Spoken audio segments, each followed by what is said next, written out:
Vedanta or Advaita, we say that this is all Maya. What you'll Yeah. have to also explain what Vedanta and Advaita are. So Vedanta, very simply understood, it is Veda Anta, end of the Ved. What is at the end of the Ved? End of the Ved are the Upanishads. Yeah, Upanishad. So Vedas have 2-3 parts, but to be very simple about this, two main parts. One is what is called Karma Kanda, and the second, which is called Jnana Kanda. Karma Kanda is about rituals, because we have always been I don't want to use pagan civilization, but a civilization that worships nature, right?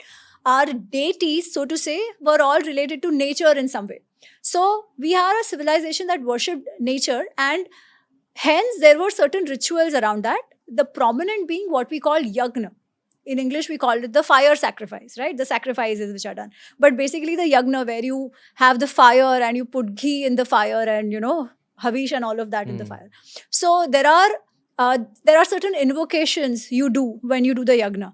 There are certain material benefits that you seek out of doing a yagna. The larger thought is that by doing the yagna, you are propitiating the deities.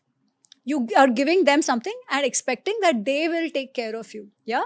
So it's like you give them something and expect them to take care of you. Ask for their protection, ask for help, all of that. So how to do those? What were the rituals around it? How to, when to do what yagna? What are the rules? Who could do? What should be chanted in those? All that is called karma kanda. Yeah. So rituals around that. That is one part. The last part, usually, last because that's the second part, sometimes it also comes in the middle of the Vedas, is called Jnana Kanda. So Jnana Kanda has to do with wisdom, knowledge. Yeah.